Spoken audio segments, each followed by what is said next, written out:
Hey folks, George here.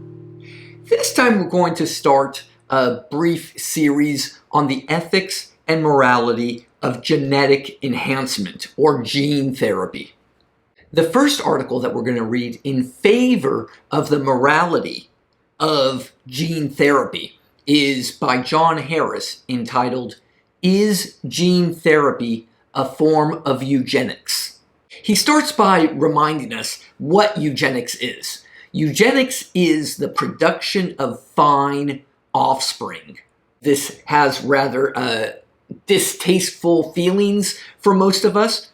He recalls Sir Francis Gallen, who says, "It has now become a serious necessity to better the breed of the human race."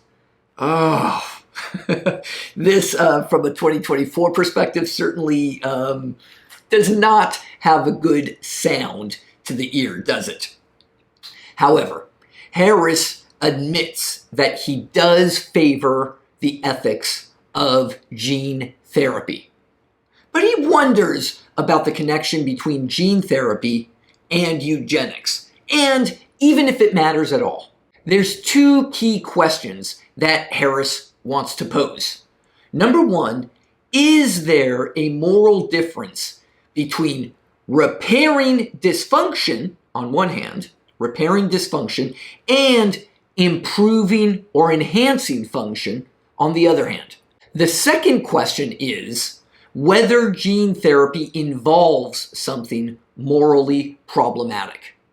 In analyzing and really considering those two deep moral questions, Harris starts with this question. Is it wrong to wish for a fine or a healthy baby? Is it wrong for me to wish that my baby is not disabled? Harris's assumption here is that it is not wrong to have such a wish. Here's even a bit more about it. Consider a parent or a parent-to-be who wishes for a healthy baby but doesn't do anything about it. What would that look like? Harris has us imagine. Imagine a woman who wants to get pregnant via in vitro fertilization, IVF treatment, right? Would it be right to implant two embryos that we know are disabled embryos? Again, Harris here thinks that the answer is obvious, that we should not work to create disabled babies. But he understands that this all depends on a huge assumption. And this huge assumption is that somehow disability is undesirable. Of course, this is all going to sound controversial to a lot of people, right? But this is philosophy, and I like tackling some of these controversial ideas and examining the reasons and arguments and assumptions underlying such ideas. So, what are some of his assumptions? Here's one assumption that he offers, his definition of disability. Disability is some harmed condition that we rationally prefer not to be in. To illustrate this point, to prove this point, to prove this position, consider a woman who drinks alcohol during pregnancy. Not only drinks alcohol, but also does drugs. Let's boost up the example a little bit. And smokes during pregnancy. Then she harms the child, doesn't she? Now, that seems very obvious to Harris. In that example, a woman who smokes and drinks and does drugs during pregnancy, recklessly, knowingly, does seem like she is doing a bad thing. At least that's my intuition. And I suppose that that is a significant part of Harris's ideas here, is that he is asking us to just examine your intuitions, please. Okay, so he recognizes that this doesn't go as far as his thesis wants it to go just yet. After all, yes, medical science, the medical industry, the medical profession is obligated to cure disease, to restore normal functioning. But that does not mean that we are obligated to enhance functioning or improve upon a normal, healthy life. It's one thing for medical science to restore normal functioning.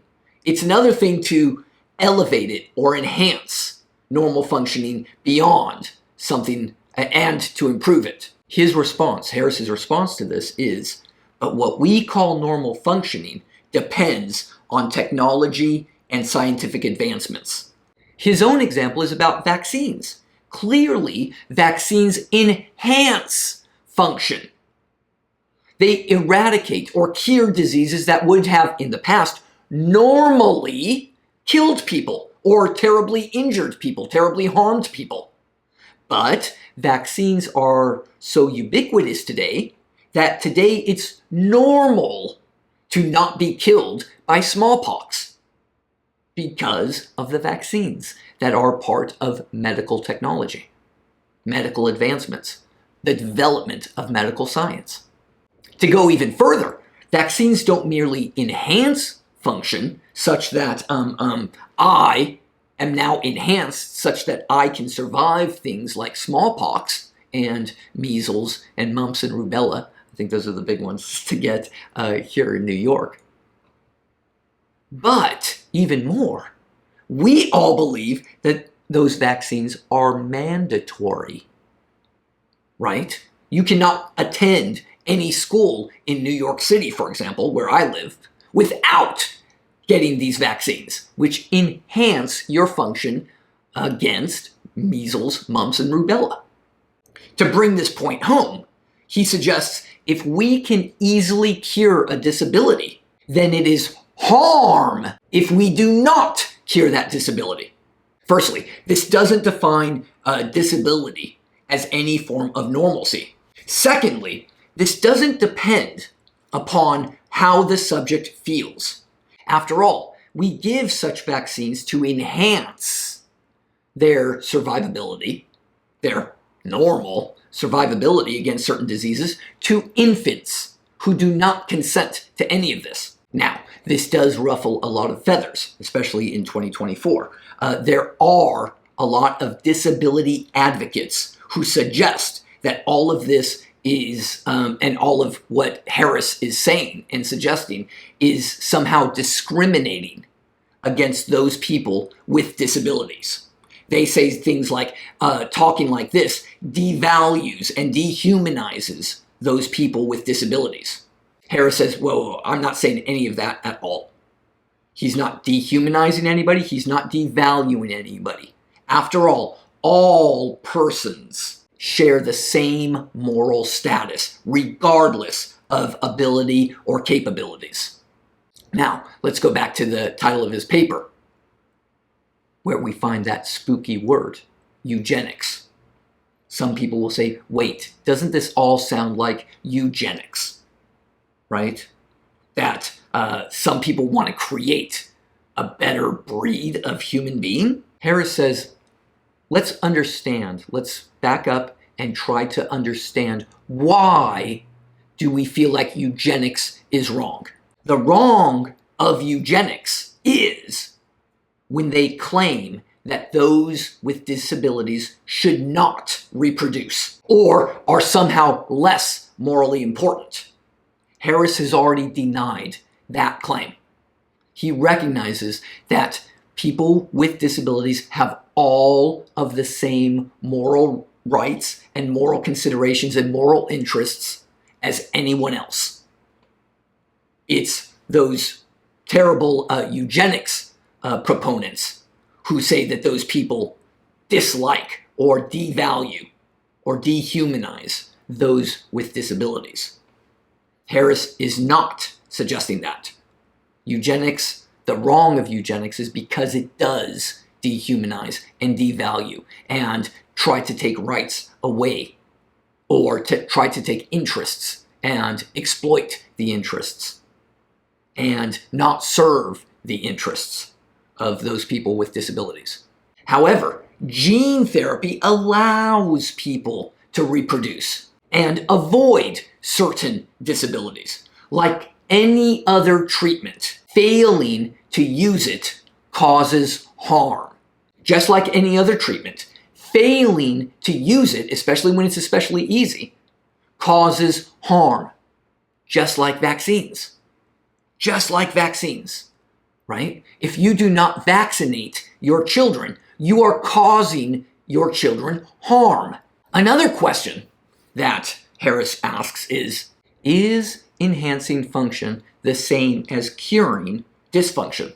Of course, this is all assuming that the treatment is not risky and is safe. Of course, putting people under a risky situation is harming somebody, and especially if it's an undue risk. Harris's point here is that failing to protect somebody is the same as causing them harm. Thus, there is no moral difference between causing dysfunction and enhancing function, especially when the enhancement protects life. So, what kinds of treatments do protect life in enhancing human function? Well, of course, this has nothing to do with cosmetic surgery, right? Cosmetic surgery doesn't really enhance your function. But Harris admits the distinction between promoting health and other sorts of medicine is a difficult distinction. After all, isn't it a difficult distinction even with the previous example or the previous point of cosmetic surgery? Don't we acknowledge that cosmetic surgery might be a very good thing in very limited circumstances, especially when somebody suffers a terrible injury, right? So, yeah, this is a difficult distinction to make. Harris acknowledges that. But that doesn't mean, and that doesn't undermine, his key point, that there is no moral difference between curing dysfunction on one hand and enhancing function on the other hand. Where do we draw the line? What is the difference? Listen, I don't know. What about steroids for athletes? Are PEDs, are performance-enhancing drugs, really enhancing life and health? Again, this is going to be a difficult question. Here's a question, however, that Harris feels like it's necessary to address. Is there something especially wrong with gene therapy? There's another thinker, Chadwick, who suggests we must be cautious of making children feel like they don't belong because their genetic history is confused. The claim, I suppose, here that Chadwick is trying to make is that elevating the doubt of genetic history is so bad that it might be better to not have been born. That seems like an odd sort of claim here, right? I'm not sure how to wrap my head around that. That being confused about who my parents are is actually worse than not being born at all. Yeah, I'm not sure that I buy what Chadwick is trying to sell here, right? And what is the point that Harris brings up? Well, if you really believe this, then you should also believe that homosexual couples should not be able to have children since their genetic history is a little bit confused. Or adoption should not be permitted because your genetic history would be confused. You'll forgive me, but I find that much more abhorrent than anything that Harris has suggested about enhancing function, or especially the lack of distinction between enhancing function on one hand and curing dysfunction on the other hand. We will examine this topic from another perspective next time. Bye-bye.